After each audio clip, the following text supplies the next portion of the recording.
The world has some really insane toxins in it, ranging from poisons that can kill you in minutes from a mere second's exposure, to powerful flesh-eating acids that will melt you alive before you realize what's happening, and even radioactive isotopes that will shred your DNA and kill all the cells in your body. So sit back, relax, and hope you never have to experience what these hazardous materials can do, as we go over the most dangerous substances this world has to offer.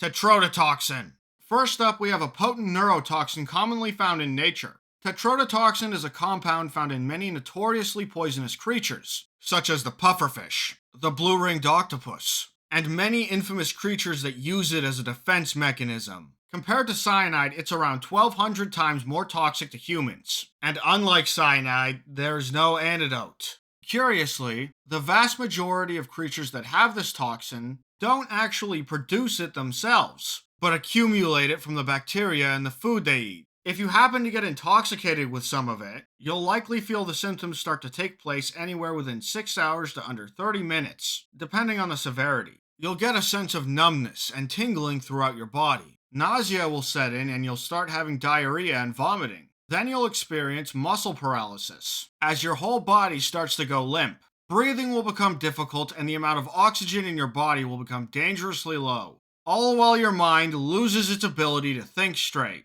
Eventually, you'll lose consciousness and expire. So if you don't want to go through all that, I would recommend keeping a safe distance from any creature that carries this toxin, and to not do things like let a blue-ringed octopus climb on your body, like in those videos you see on TikTok.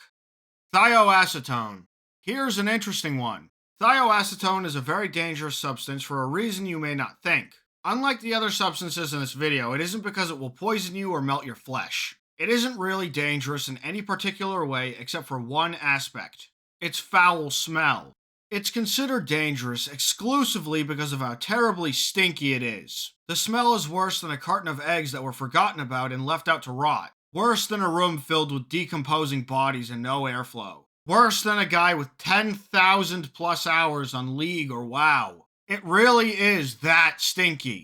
The few times that this chemical has been spilled in laboratories, people inside other buildings over 200 yards away started getting sick and vomiting from it. One time in the city of Freiburg, German scientists spilled a little, and people were passing out from the stench within almost half a mile of the lab. The smell itself isn't directly dangerous to anyone. The stink won't kill you on its own, but the ability for it to incapacitate you has the potential to harm you indirectly, by distracting you and causing you to stumble or fall into something that can hurt you, or even just making you faint outright and leaving you defenseless. Worse yet, the stink is also very sticky, clinging to things like hair or clothes, or even your skin for months on end. People who were too close to any of these spills experienced what it was like to go out in public as a gamer, as people around them were repulsed by the stink. There was a pair of chemists who were exposed to some of the substance while working with it, and despite following all the protocols for keeping it off of them, they still smelled so bad that other patrons at the restaurant complained about it, and the manager had to come over and spray them down with deodorant while they were at the table.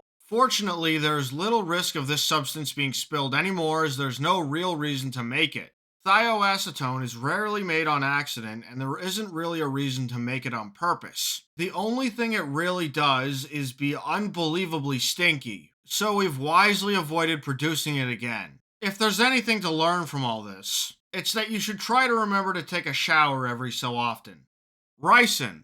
This is a toxin you might have heard of before. Ricin is a toxin that's iconic for its use as an incredibly effective poison. Ricin has multiple qualities that make it ideal for assassinating someone. It's extremely difficult to detect, the noticeable effects are delayed by several hours, it's relatively easy to produce, and it's about 6,000 times more deadly than cyanide by weight, all of which make it perfect for a lone assailant to dispatch of an unwanted somebody, with little to no evidence left behind. It's become one of the most famous poisons in the world because of its appearance in Breaking Bad, as Walter White uses it to assassinate many of his enemies in the series. Ricin kills by preventing cells inside the body from producing essential proteins, leading to their rapid death. It's a perfectly discreet weapon because it has no immediate symptoms. It onsets slowly enough that whatever source the poison came from is something they probably forgot about, or wouldn't connect it to because the source isn't obvious. But it's also fast enough to prevent a proper recovery or medical intervention,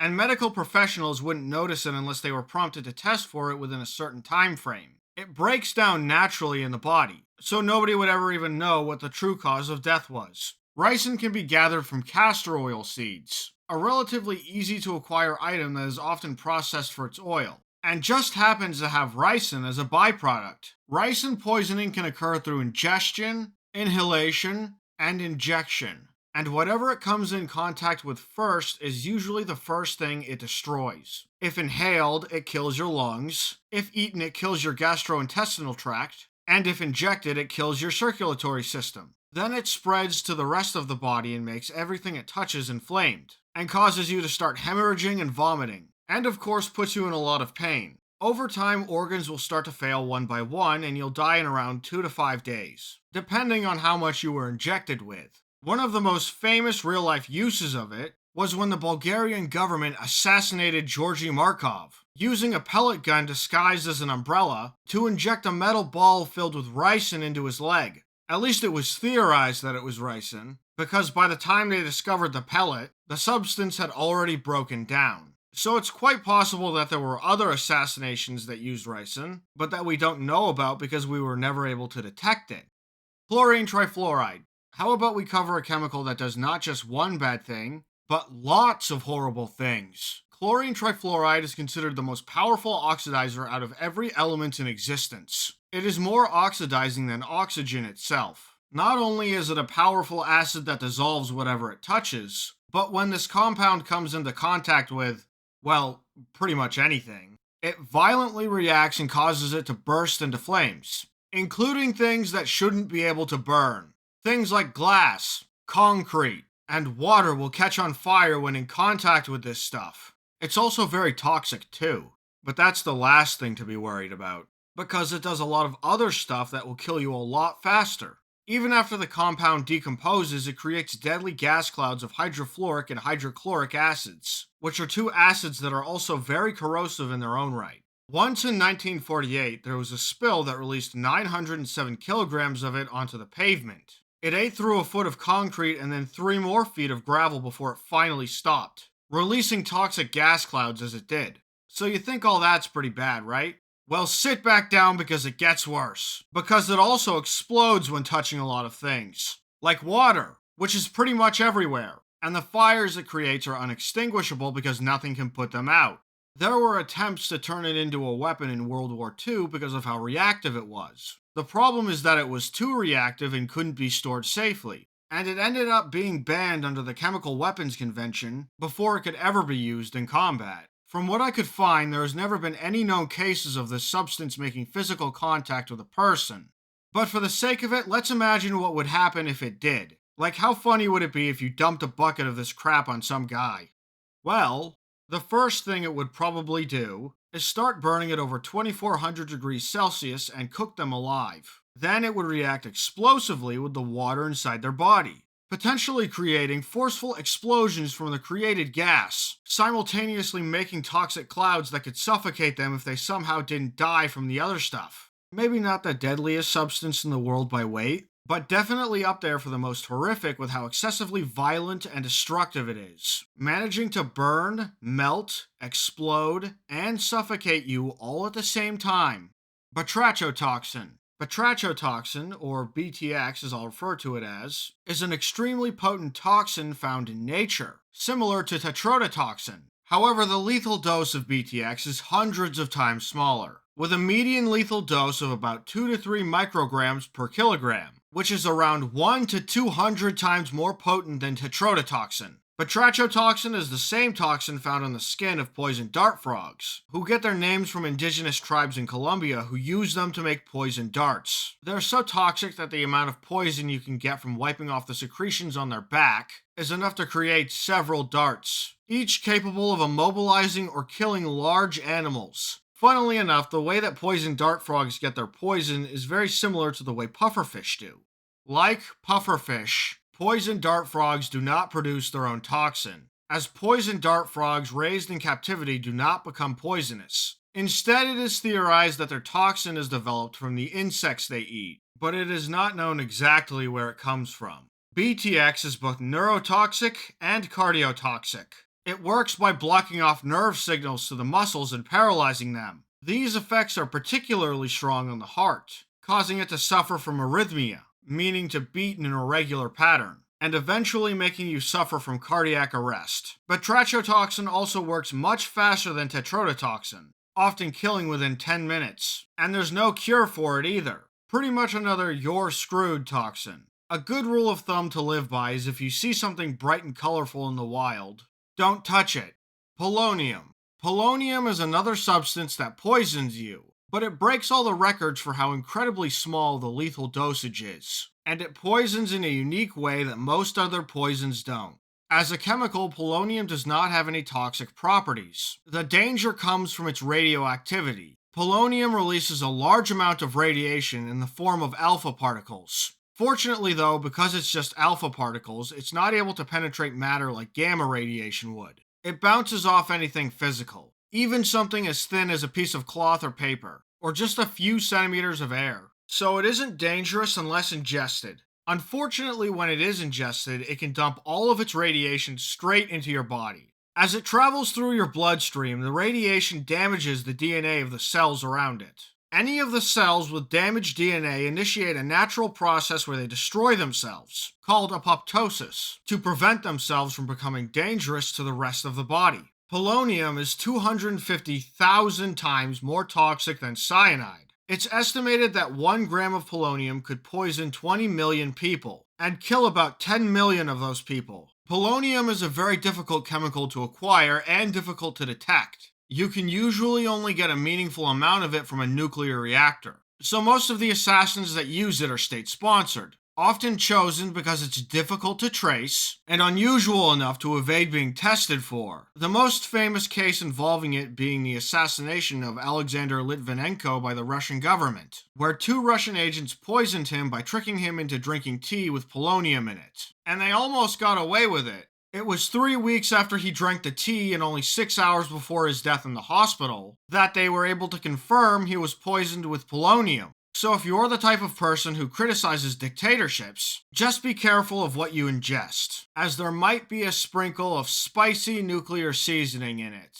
Botulinum Toxin. Botulinum toxin is a toxin that finds regular use in the world today, but not as a bioweapon. Rather, it finds use in the cosmetics industry as a beauty item, because this is the same toxin used to make Botox. Botox is considered the most toxic chemical substance that appears in the natural world. If you were to compare its toxicity to cyanide, it would be 100 billion times more toxic to humans. Theoretically, it would take less than 100 nanograms to kill the average person with. That's 1/10,000,000th of a gram, FYI. It was originally discovered on accident from some improperly prepared sausages in Germany. It's another toxin that causes muscle paralysis by blocking nerve signals, and it can flatline you by shutting down your respiratory system, making you suffocate. At this time, it was mostly seen as a nuisance that the food industry was trying to get rid of. The first real attempt to utilize it was as a weapon in World War II, where the governments of the UK, US, and Germany started experimenting with it. There was some speculation of using it in war, but it was too unstable to be properly utilized for such a purpose, so ideas of weaponizing it were abandoned. Scientists continued studying the toxin for a few decades afterwards. Eventually, in 1978, Dr. Alan Scott decided to use the toxin as a medicine on humans after testing it on primates. Now, when you think of Botox, you usually think of a cosmetic item that supermodels use when they get wrinkles, and you would be right about that. But it also has many non-cosmetic medical purposes, as it can cure many things related to uncontrolled muscle spasming, like migraines, cerebral palsy, and many unwanted movements that people suffer from, like if someone is recovering from a stroke. It goes to show that even some of the most dangerous stuff in the world can have uses for good. Cobalt 60. There are a lot of things out there that will kill you with ridiculously small doses. So what could possibly be worse than them? How about something that can poison you without even needing to be touched? Something that can end you just by being too close to it. And as far as that goes, there is nothing more dangerous than Cobalt-60. Cobalt-60 is often considered the most dangerous radioactive material in the world. Simply standing within a few feet of it can give you a lethal dose of radiation in a handful of minutes. If you're right next to it or holding it, you can get a lethal dose within a minute. They make small rods of this stuff for various nuclear purposes. And if you pick up one of them, you'll see the words, "Drop and run," written on the side. Cobalt-60 also has the potential to be used in a cobalt bomb, a nuclear device designed specifically to spread as much radioactive fallout as possible, and leave an area uninhabitable for literal generations. There are many horror stories of what happens when Cobalt-60 is misplaced or left unshielded, the most infamous of which being the Samat contamination incident, where a Cobalt-60 rod used in a radiation therapy machine was mismanaged and sold to some junkyard scrappers. The unit had a Cobalt-60 rod contained inside a thick layer of lead with a stainless steel casing. At first, they tried to break it open with a hammer and chisel at their home, only managing to crack it, but it was enough for it to start leaking radioactive contamination. They then put it in their truck and drove to a junkyard, spreading contamination as they went, so they could cut it open with a welding torch. They managed to pry it open, and a 1.5-inch rod of Cobalt-60 rolled off into a junk pile unnoticed. In total, this little rod put 10 people in the hospital, ended the lives of 3 of them, and potentially exposed over 1,800 people to ionizing radiation. The bad kind, as everyone who spent enough time near this material had gotten sick with radiation poisoning, and any body parts that were close to this rod for a relatively short amount of time started swelling up and undergoing necrosis, as the cells that were too irradiated started dying. The worst cases of radiation poisoning from accidents like this involve horror stories of the victims rotting inside their own flesh, with various vital systems shutting down one by one, unable to sustain their functions with too many dead cells in the body, and unable to repair themselves because their DNA has been obliterated. This essentially leaves the body with no instructions on how to repair itself, and the body simply rots, as it has lost the memory of the form it is supposed to maintain. Moral of the story: don't disrespect radioactive isotopes, or any toxic substance for that matter. So thank you for watching. That's all for now.